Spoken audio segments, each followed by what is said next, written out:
One more second. Yeah. Just waiting for the computer to come around.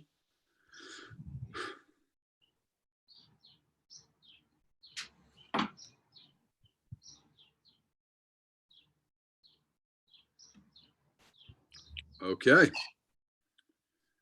Mike, thank you so much for being on the show today. I really appreciate it.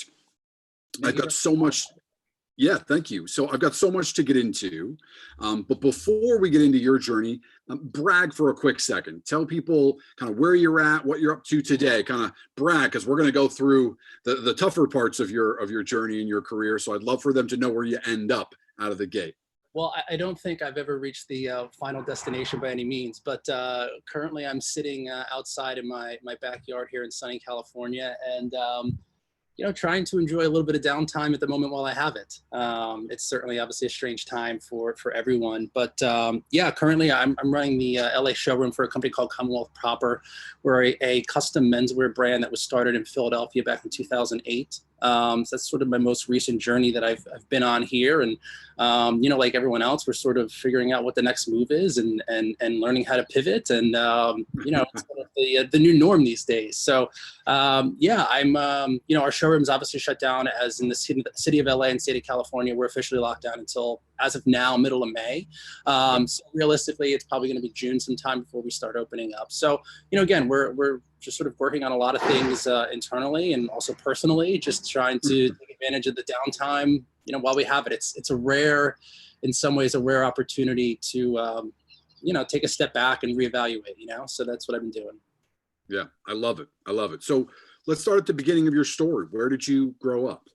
I'm originally from Pennsylvania. I grew up in an area called the Poconos, if you're familiar with it, sort of north of Pennsylvania. So about an hour and a half west of New York City, an hour and a half north of Philadelphia. The East Coast is obviously much more clustered in general, but I really grew up in the middle of the woods. Up until like 20 years ago, it was nothing but farmland. Both of my parents are from sort of North Jersey. Most of my family is like Jersey, New York area. So even though I grew up in the sticks, my parents did a good job of sort of exposing us to a lot of things, taking us to the city a lot, getting us out.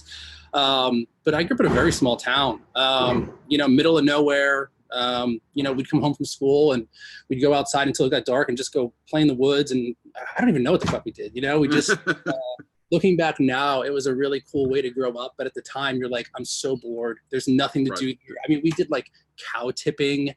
We'd go and push cows over while they're sleeping. It was like a very rural country place. I remember my high school had like a tractor day where you could literally drive your tractor to school. So it was, it was pretty like close-minded kind of hillbilly town. It got, the Poconos itself got a lot of, back in like the 50s and 60s, it was sort of an outlet for people in New York to sort of escape. There was a lot of there's a lot of ski resorts there. I worked at a Camelback Mountain as a kid as like a lift operator. But there was, all these sort of like, little hotels and getaways with like the heart-shaped jacuzzis and all that kind of shit from back in the day, which honestly really still hasn't changed much. It's still there.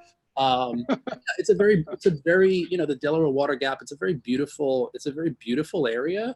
I appreciate it now, going back and visiting and taking it in. And but yeah, I knew early on, there were kids that I grew up with themselves, their parents, like had never even been to New York City, had never.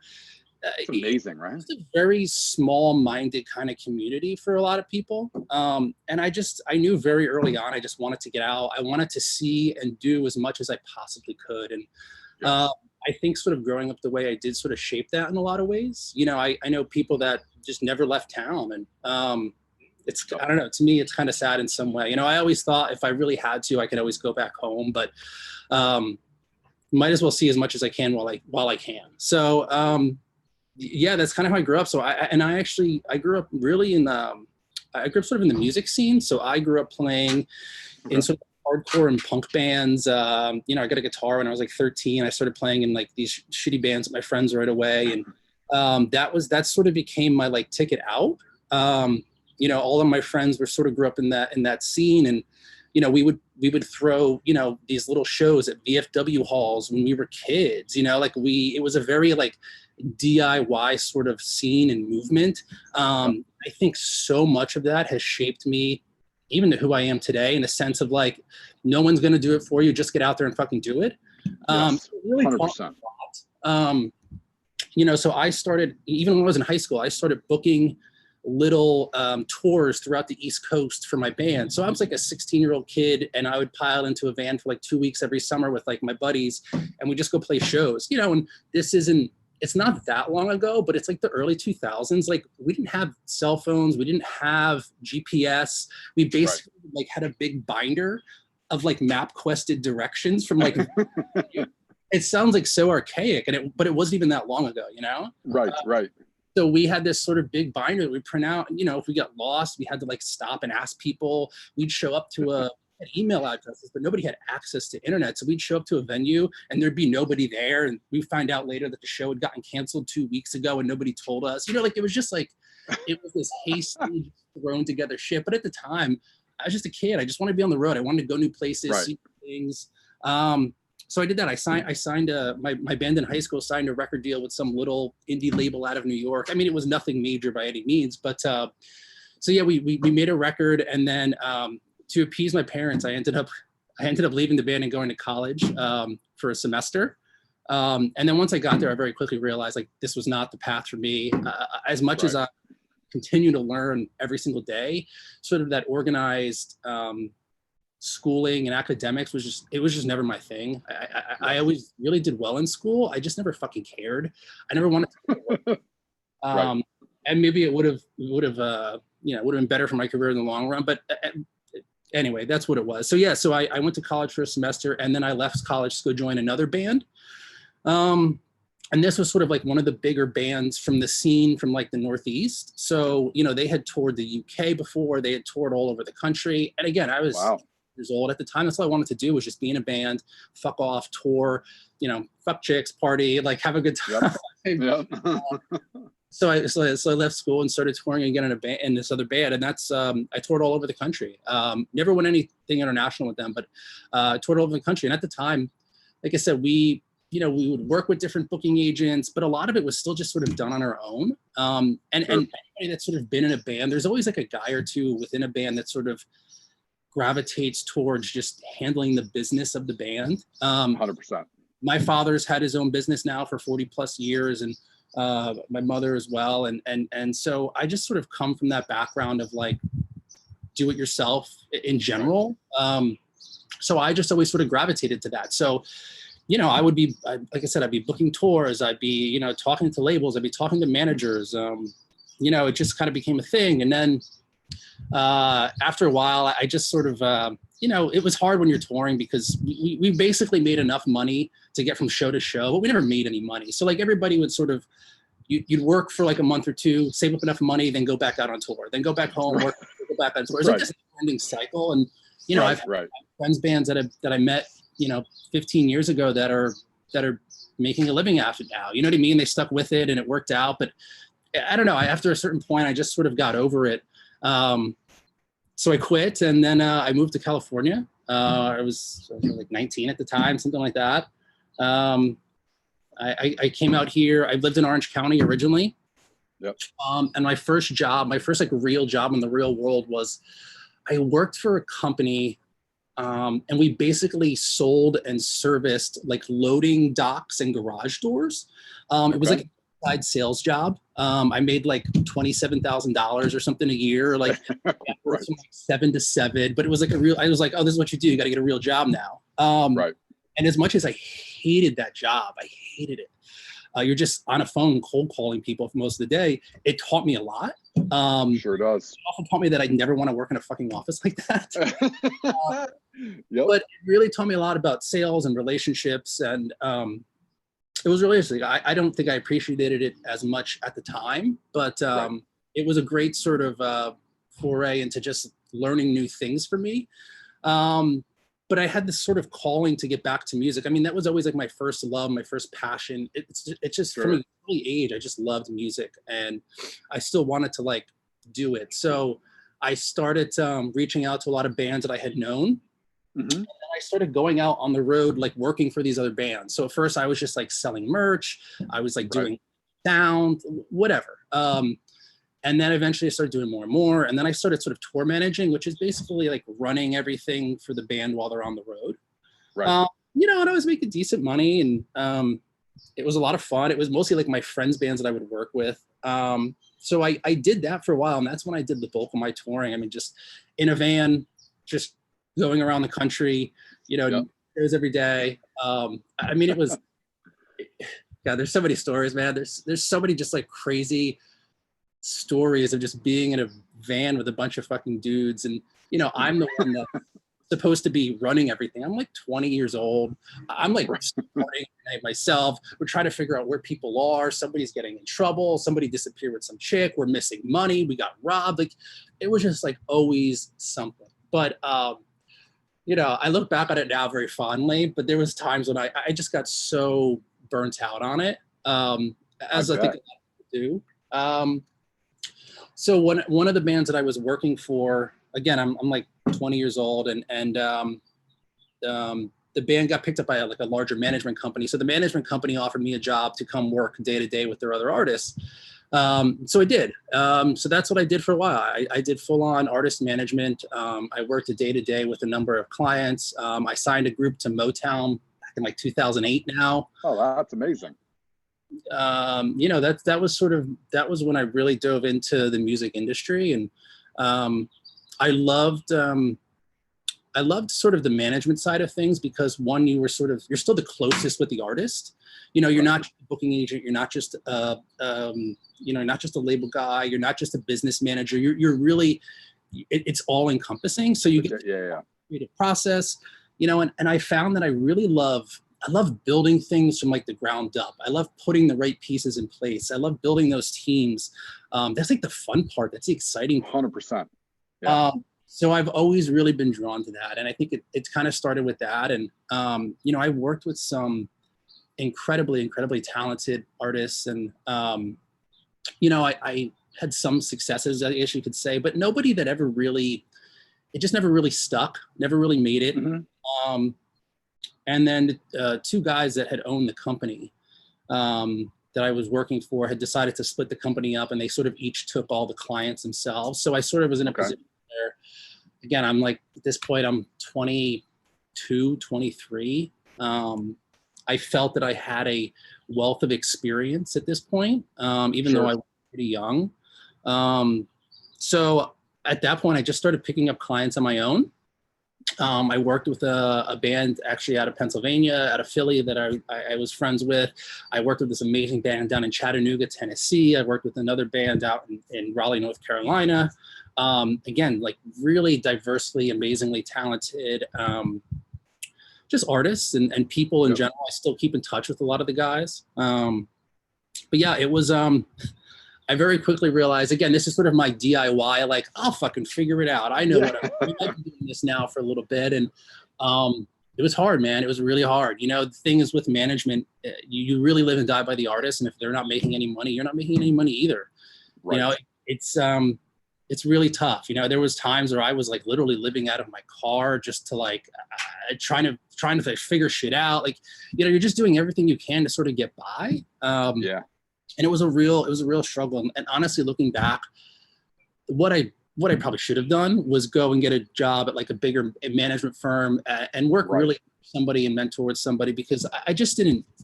I think I eventually got to a certain point where I was okay, but it was a lot harder that way. You know, I think I got a little inflated, a little bit of an inflated ego, and I just thought, you know what, I can do this myself and I can figure it out. And again, in some ways I did, but you know, if you can, I've taken this with me, you know, if you can really learn a business on someone else's dime, and somebody who really, especially somebody who really wants to mentor you, that's a really special thing. And it's something that I don't so valuable. take advantage of enough. As much as I am, again, sort of a, you know, do it yourself kind of guy. Like if you can really learn from someone else, like that's a huge thing. So that was sort of a mistake that I learned the hard way. Yep. But yeah, go ahead. They say a smart man learns from his mistakes. A wise man learns from other people's mistakes, right? And so, but many of my lessons that I've learned along my journey has been like you, where I'm like, I have no idea how to do this, but I'm going to figure it, charge in headlong. And Yeah. for some of us, it sounds like you, that's how we learn, right? We may not have had the patience or the aptitude to have found a mentor and work for them, even though that might have been the smarter thing to do. That doesn't necessarily mean it would have worked for us. Like, formalized education didn't really work for you. It doesn't work for many people, actually. But I want to actually get back to something you said way earlier. Yeah. And kind of dig into. So you grew up in a very rural town. I did. And I actually grew up in a really rural town. And I don't know if you grew up sort of poor, middle class. There's not a lot of upper class there other than vacationers. Upper middle class, if you will. Sure. Yep. It is an interesting phenomenon that in those rural areas that people get indoctrinated into the belief that sort of home is the best thing and they don't want to leave their little bubble, right? Ever in their entire life. And it is, I've always been super fascinated by that, because when I was younger and I lived in a small rural town, and it was rural and pretty poor, actually, there weren't too many avenues out. There was nobody making any meaningful money. It was had been a lumber mill town a long, long time ago. Okay. And so we had a series of lumber mills. And so you either worked at the lumber mill or you worked at the paper mill, which is where the lumber went, right? And that industry started to die. Of course, it went overseas. And so there were a lot of people sort of out of work. And there were some ski mountains in the area, so it became a little bit touristy there. But, the town, generally speaking, was closer to Canada than it was to Boston. So it was pretty far north and small, rural, et cetera. And the amount of, you mentioned sort of small-minded people. I don't mean that in like a negative way, but their world was this very small rural town, and they did not want to experience anything more than that little bubble. And I always thought that was really fascinating, because for me, I thought that life was about gathering as many experiences as humanly possible. Because at the end of the day, you can't take it with you, but you can take your memories with you. And that's the most valuable thing. And so I, like you, was like, I will do anything to claw my way out of here as quickly as humanly possible. So when I was 16, for instance, I got my first car, like many, many people. I would drive an hour and a half to 2 hours each way to the nearest Starbucks. I was the nearest Starbucks, so 2 hours each way, just to go to a coffee shop, because we didn't have a coffee shop outside of a Dunkin' Donuts in our entire town. Like, just that coffee shop kind of culture. I would drive 4 hours in a day just to go get coffee, just to experience like a version of culture, right? Yeah. We were so devoid. I remember when I first got a car, I would skip school and I would like leave like I was going to school in the morning, and then just drive to Philly or New York and just spend the day in the city just to get out, and then just come home like it was a regular day. You know what I mean? Right. Yeah, it's an interesting sort of motor that's in there that drives you to do that. The thing that you brought up that I find that a lot of successful people do is they jump in with both feet into a particular industry that they're passionate about, but they don't know shit about, right? Like, you didn't know anything about it, but you were just, this is where I want to be. Like, this is it. Like, so, okay, so I'm going to jump into the deep end of the pool. Like, there's not, it's funny when you look back at it now, because you probably reflect on it, but at the time you didn't sit there going, oh man, I wonder if I'm going to be good at this. And, oh, I'm so worried I might fail. You were like, this is what I want to do. Of course I'm going to do this. What are you talking about? Right. It's this odd, it's not even that you thought about it. You didn't even think about it. It was just, this is what I'm doing. This is where I'm going to be. I found that in interviewing the guests that we've had, regardless of their background, again, NFL player, entertainer, author, right, Navy SEAL, we've had them all. They all had that similar trait, which was just like, fuck it, I'm in. Like, how do I do this? Like, how do I do it sort of after the fact? Okay. So now you're in your 20s. You've been in the music business. That's your passion. You've been doing music management. You've picked up some clients. Give me the update. You're 25 years old. How are things living? Are you making any money? You're not in your car anymore, I hope. I'm not in my car, but I was, I'd like bounce around, sleep on friends' couches. Again, I also grew up, touring in a van where like you would just meet people and you'd crash on a floor. Like, I'm still friends with people I met literally 15 years ago on tour. You know what I mean? Right. These people and experiences in my life. So it was a thing to me, like didn't bother me. Right. Yeah, it's like, well, that's what I just got to do, Right. But yeah, no, I was managing my own clients, and I was just really, I was living in California, and I was just like, it was just taking so much energy just to stay afloat.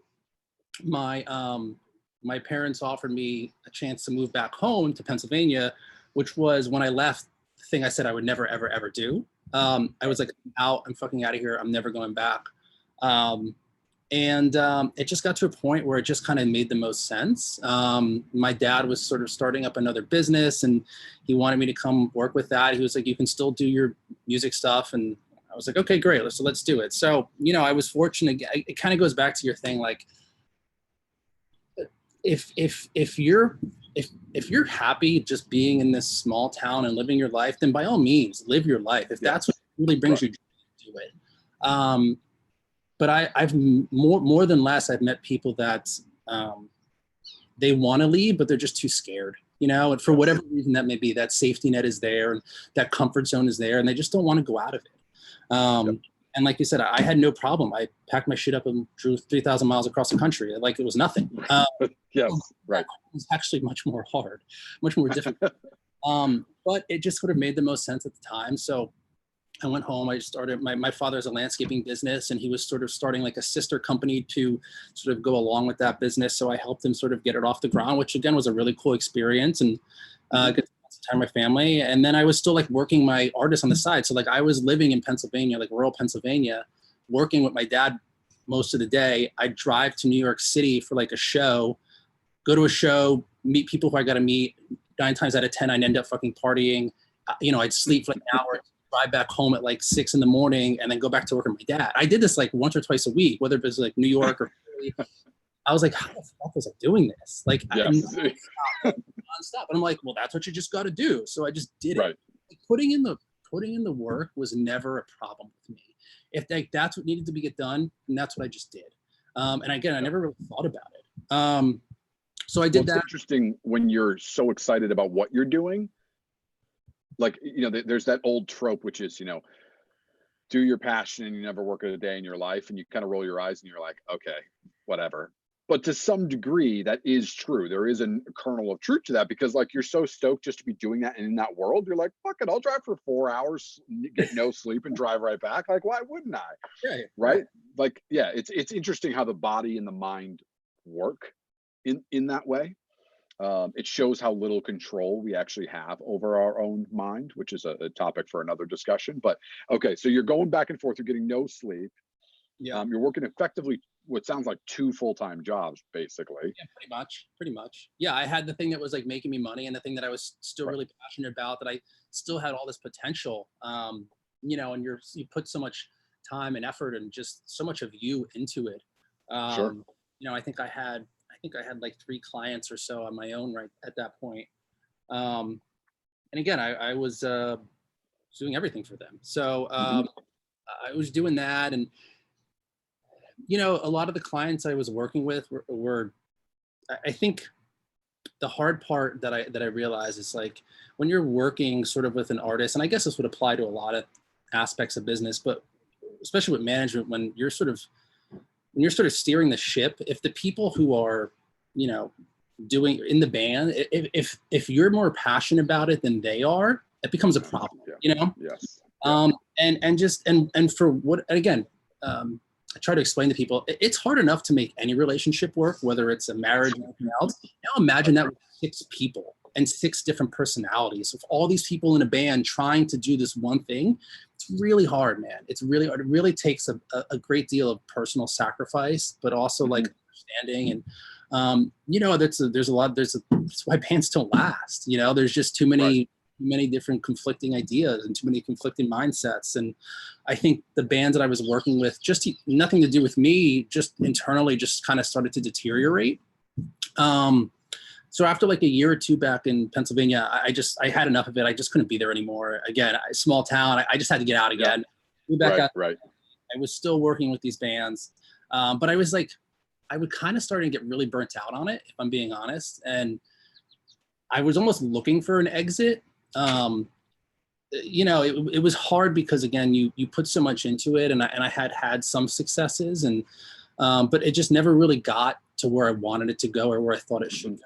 But you invest so much and you put so much into it. You're like, well, no, I'm going to keep going. I'm going to keep going. And it almost became this like cycle where I was like, I almost felt like I had kind of given up, but I just didn't want to admit it too. So I moved back to LA. I was living here, and I was kind of just, again, looking for like some extra money, some extra work that I could do on the side. Sure. My friend got me a job working on a food truck out here. And it was an ice cream truck. And this was sort of like, now let me think, what year is this? This is probably like 2000. Fuck, what year is this? I don't know, early 2011, 2012, something like that. This was like right when food trucks in LA was like becoming a thing. Yeah, right. Like Kogi, Cool House. Yeah, Kogi was big, right? Bad, like Lupo, like places that are now like brick and mortar, like household names. They started as trucks. So it was kind of cool to be part of this like weird little food revolution here in LA. Oh, and it was, if people don't know, just for the rest of the world listening, it went from 0 to 100 miles an hour like that. Like it became a thing, and food trucks in the US happened because of LA. Like there were some food trucks in LA, very innovative. Kogi is the one that I think of, right? Mexican and Korean fusion on a food truck. He has an amazing story. Started with one food truck because he really couldn't do anything else other than cook and eat. That was his favorite thing. And like 2 minutes later, he had 3 trucks. And then 5 minutes later, he had brick and mortar restaurants. And like it was a cult here in LA. So just wanted to like put a point on that for people who aren't aware of how big of a deal that was. Again, it seems funny now because you just think, oh, there's food trucks everywhere, but there really wasn't that. Then in LA, there were like coaches, which had existed for a while, but nobody was doing it in this cool, innovative, elevated sort of way, Ultra foodie stuff. Like that's really, it was a foodie crowd that drove that. Yeah. So I started doing that. And again, kind of to your point before, I kind of find things that I just sort of become interested in. And then I just kind of dive into it more, I have no idea where it's going to take me, where it's going to lead me. I literally it's the best experience. It's all an experience. So I was still working with bands. I was working on a food truck. I was working on an ice cream truck called Cool House. It's big. You can look it up now. But while I was working on Cool House, I was at LACMA one day. If you've ever driven by LACMA, there's always food trucks out there doing lunch and stuff like that. And so I was working on the truck, and these 2 girls come up to the truck, and I'm just having a regular conversation with them, like nothing out of the ordinary. We're chatting for 5-10 minutes. There was nobody else around. And as I'm talking to these girls, one of them asked, like, she asked me, she goes, "Hey, have you ever done any modeling before?" She goes, I'm casting for America's Next Top Model. I think you'd be great for the show. And I literally didn't realize it until she said that, but it was Tyra Banks. So this whole time I was like talking to Tyra Banks, completely oblivious to it. I'm just like, who's this tall girl? Yeah, right. Who's this tall girl? Nice. In a cap, she's very like low profile. You don't really know it's her in some ways. So I was like, holy shit, that's her. So, again, I remember Sports Illustrated '99, being a young teenager, like learning so many things about myself.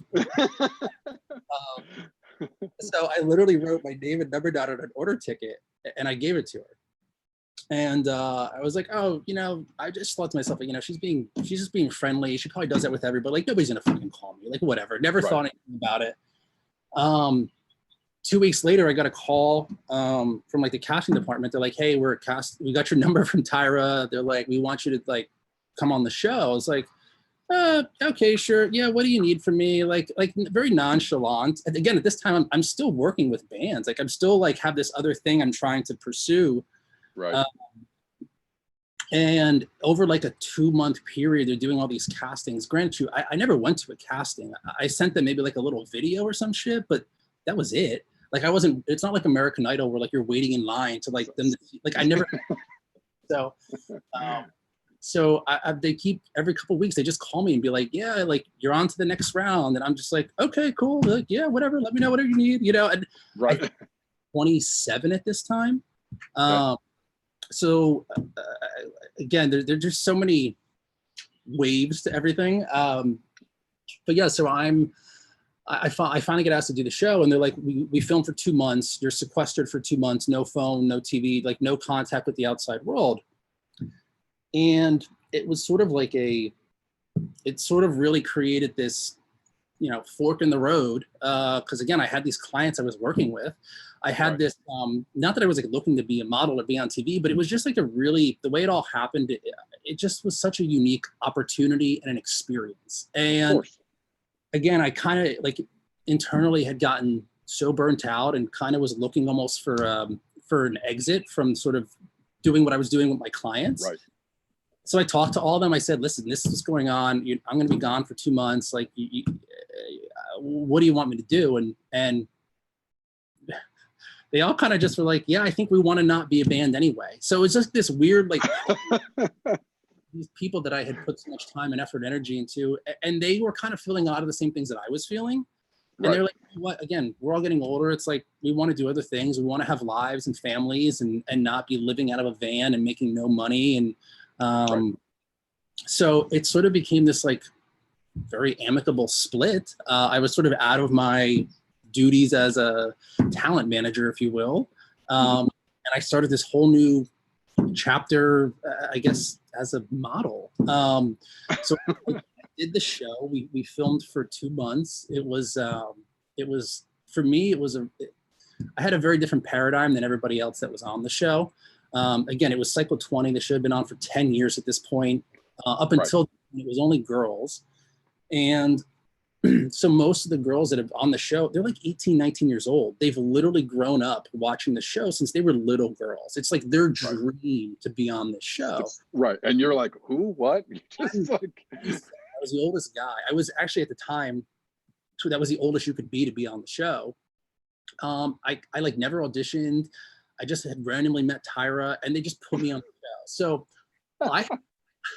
I was a little not, again, I had been in entertainment and I had done a lot of things, but I was like, oh, you know what? Like if I go out there and try, like maybe I have a chance. And within 2 days of filming, I was like, oh my God, they already have a winner. Everything's fucking like, this is a joke. Like I have no, not to say that they never told us to like say things or do things, but you realize like, I'm not an idiot. Like I know what's going to happen here. So I just had a fun time, man. I just enjoyed the fucking experience. Again, it's just such a unique experience to go through. Sure. I had a great time, man. I got drunk every night and learned things. And, it was, I could just talk about the show forever, just thinking back on it. But so I did the show and again, this was 2013, I think, something like that. And this is right when like social media really started. It's again, sounds silly now talking about it, but this is when, like Instagram started to like blow up. This is like when bands were committing to social media. So the show was sort of on the forefront of that. So like I never had an Instagram account before being on the show. Like they made you sign up for all these things and it just so happened at the right time and it just sort of exploded, and I remember Ken Mock, who created the show with Tyra, the first meeting, he sat us down. He goes, people are going to recognize you. Your lives are going to change. I'm like, yeah, this is fucking bullshit. Like nobody cares. And sure enough, like people would stop me on the street. Like it was such a bizarre thing. Where was I? I was in Belize with my family on like a trip. And we were at this restaurant eating dinner and one of the girls working there had seen the show and like came up to me. And I'm just like, I'm in fucking Belize. Like, and then I realized, that's amazing. Again, these were all things I never really thought of going into it. And again, if I were to go over and do it again, I would have planned a little bit better because I could have monetized it a lot better. Hindsight's always 2020. All right, I guess I'll try this now. So I ended up signing with agencies in New York and LA and Miami and Chicago. Oddly enough, my agent in New York was a guy that I had worked with years ago when I was in music. So all these like weird little connections started coming back. Wow. And it just sort of felt right, So I started working as your typical LA fucking model actor guy. I went on different TV shows. I had different little bits and different things. So I that's what I started doing. It just was like a complete pivot in my life. That's amazing. This show has come back to affect me, I think, in more ways that I would have never imagined. But yeah, I kind of started this whole new path for me. Again, I never thought about doing it. I just sort of fell into it and kind of enjoyed it. It was, it's terrifying I tried to explain to somebody, but like I had never done a photo shoot before. I had been on photo shoots with my clients and stuff like that, but like right, you're standing off to the side. Yeah, it's a different experience. Do the show, they make it seem like they're teaching you things. Like nobody taught me anything. They just told me to stand up there and now like do your thing. And I'm like, what's my thing? I've never done this before. What do you want me to do? So literally millions of people watching me learn something new, which is like a very, very, it really strips you out in a lot of ways. It's a very intimate experience in a lot of ways. Yeah. You know, I made a fool out of myself. I don't fucking care. You know, like I was learning. It's an experience, you know, I got some cool shit. Like I rappelled down the side of a building. I went to Bali. Like we did all this cool shit.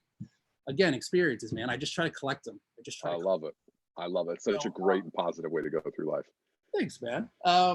So yeah, I started doing acting, modeling. Again, like every other actor model here in LA, we all work other jobs too. So cater, bartending, cater waiter, all that kind of stuff, right? So I would work all these companies on the side, and that's kind of what everybody did. And then I got introduced to this company out of New York called Oysters XO, which was the way I was described was like a mobile oyster bar. And my first reaction, my agent actually sent it to me. She was like, yeah, it pays amazingly. And my first reaction is like, well, like, am I shirtless? Like, what do you mean? Like, what is this? Right. But I just found it so, again, interesting and bizarre. I was like, what is this? So I met with this guy who named Rifka, who in his own right is a very brilliant entrepreneur. And he had started this company a few years back in New York where it was like, you know, it's very good looking guys and girls. And they would literally, they had a belt, and on the belt was a bucket of oysters on ice, a bucket of condiments, and an empty bucket. And you go and shuck oysters in like to party guests. And he made a shit ton of money doing it. And he paid his people really, really well. So I started working for this company, shucking oysters. Again, just fucking bizarre, but I got really into it. Like I was always a fan of oysters. And then, you know, the part of me that always wants to learn more, like really dove into it. And I got really into it. And I started doing more and more of these gigs. And same thing, I never wanted to be doing the modeling acting thing. It was something I fell into, and I enjoyed it for a time, but it just got old to me.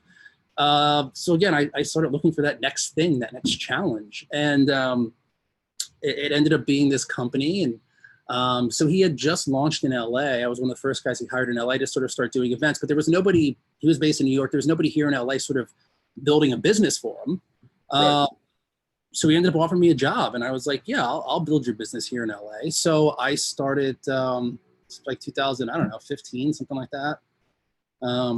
I started building his business on the West Coast. And so we would book these events, and you know, it's expensive. It was all high-end stuff. So like we did the premiere of Hamilton in LA. The Dodgers were a client of mine. I did all the World Series games with the Dodgers when they were in the World Series. Wow. Terranea all the time. You know, I worked at high-end resorts, places like that. So I built up his business in LA. And again, I had no idea what to do. I just figured it out. You know, you start meeting people, you start connecting the dots, you put in the work, and that's what I did. And I just got really into it. You know, I became almost an oyster sommelier. I started going around.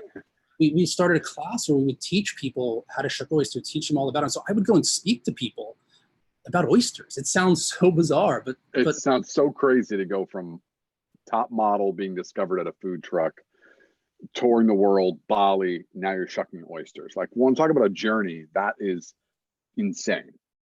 Yeah, I'm quite the journeyman. I think is more better title. But so I started doing this company, and it became really, really successful, and I started making really, really good money, and it was great. So I did it for a couple of years, and again, the guy that started the company, very sort of, he's the kind of guy, and I'm sure you've met him. He'll always find a way to make money. He's just one of the guys.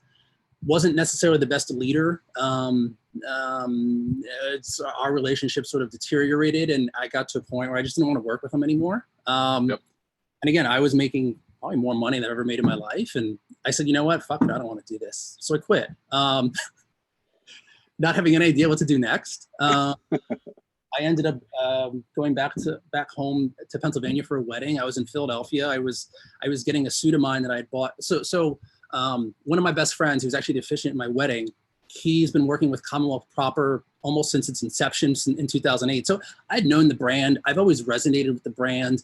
I just always loved everything they did. I modeled a bunch of stuff for them when I was obviously doing that whole thing. Right. A friend of the brand. And I was in Philly getting my suit pressed. And I'm sitting there with Craig, who's the guy that started the company as the founder. And, you know, we're just getting drunk and shooting the shit. And he knew I just sort of left my job. And I was like, what, at this point, it'd been 10 years that the company had been in business. They had 3 showrooms. I was like, what's the next step? And he's like, opening up more showrooms. He's like, it's just really hard because it's just really hard finding good people. And that exists in, I think, in any job. Every business, 100%. Especially it's such a, we sell $5,000 suits. It's a very nuanced thing. And it's also a very technical thing. Like there's a lot to learn, and I'm still learning. So long story short, we're drunk, and I told him I'd open up a shop in LA, and I think his eyes just like lit up, and he was like, really? And I was like, yeah, I think so. That sounds cool.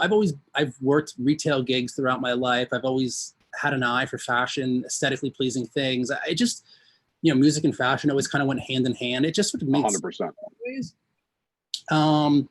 So sure enough, like a month later, I was back in Philly. We have a master tailor there who's a 65-year-old Italian man that's been doing this forever. I studied with our tailor to sort of really learn the ins and outs of what goes into making a proper garment and how to fit, measure, all those things. And then 2 months later, we launched Commonwealth Proper in LA. And that was January of 2019.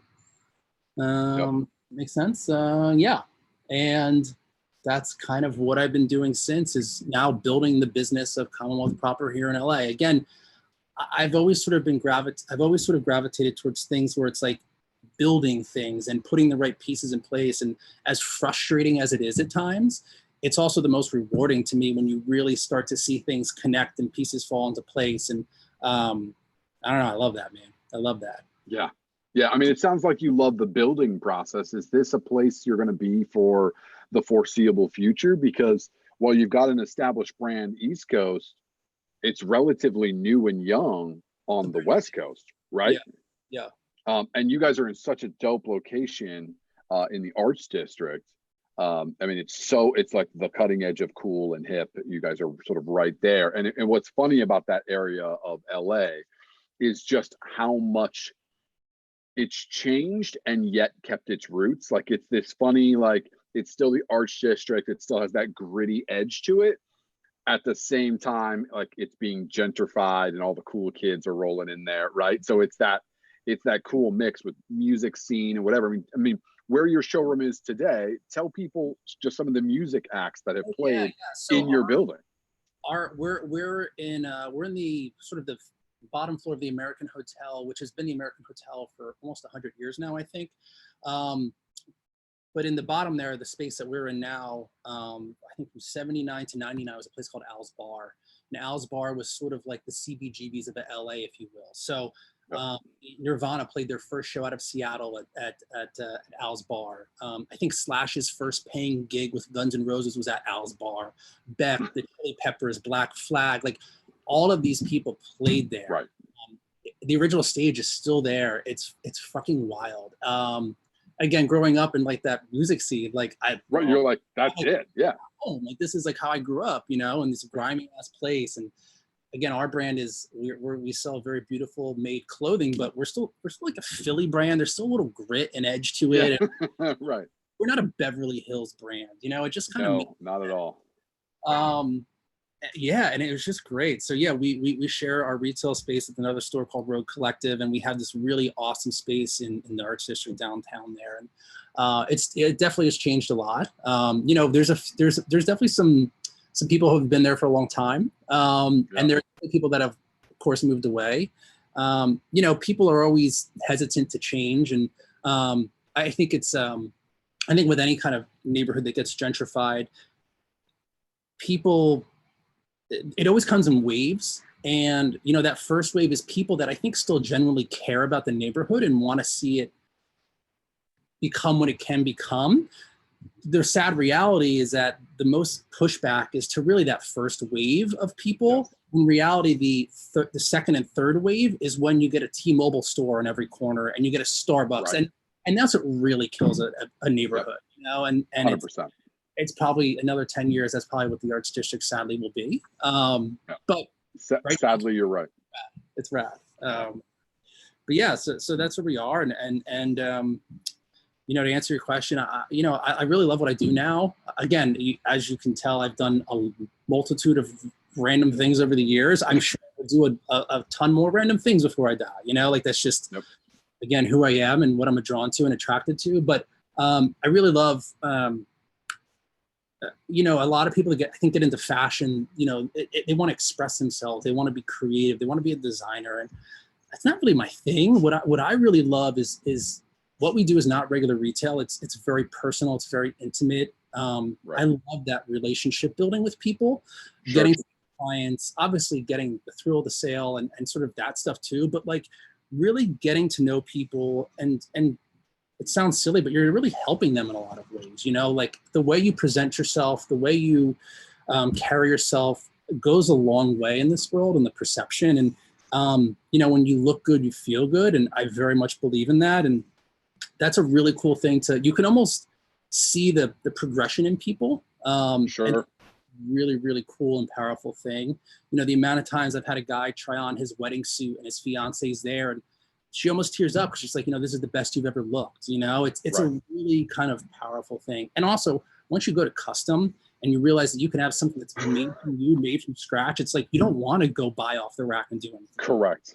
Yeah, I mean, it's great. It's great. I'm spoiled as that all the suits that I own are now custom. And when I first bought my first suit, I thought this is the most uncomfortable thing in the entire world. I hate wearing a suit. And then you get a proper custom made suit and I could wear it 10, 12 hours in a day and be incredibly comfortable in it because it is fit exactly to you. And once you get used to that, like that level of fit, you're just like, oh my gosh, I can't go any other direction because now my dress clothes, my formal clothes are so comfortable. Yeah. You know, it's barely less comfortable than t-shirt and shorts, right? And we're wearing a full suit. So that's the difference. I mean, yes, the material and all that stuff plays into it, but just it fitting you specifically, it's just it's night and day. I love it. Yeah, it's rad. It's rad, man. Okay, so we're gonna stop at the hour here. Where can people learn more about you, learn more about Commonwealth Proper? Like, you know, here's the time to throw a plug in there. Yeah, I can't believe it's in an hour already. Oh my God, I could talk to you all day. Great. My name is Mike Scocozza, Scocozza, at Mike Scocozza Instagram. Commonwealth Proper is just at Commonwealth Proper. Commonwealth being the Commonwealth of Pennsylvania and Proper being Proper Fit. Proper Fit is king over everything else, man, as you said. Right. That's right. All that will be linked actually in the show notes. Mike, I want to say thank you so much for sharing your story. I really appreciate it. Thank you so much. This has been a lot of fun. We've been friends for a while now, but it's so different when you go from you know, being friends and hanging out to like getting to grill your friends and interview them and get into it. It's a different experience for me. I gotta be honest, I don't honestly go back that often, you know. Most people don't. There's people that I've known now for, you know, 5-6 years that have no idea of stuff I did 10 years ago. You know what I mean? Right. So it's always sort of funny to, you know, again, it all sort of leads us to where we are today. And yes, again, through the highs and the lows, I've just enjoyed the journey and the process along the way. And that's what I'm going to continue to do. Well, I love what you're doing. I love the brand that you built. So thank you again. I really appreciate it. Till next time, everybody. See you then. Bye-bye.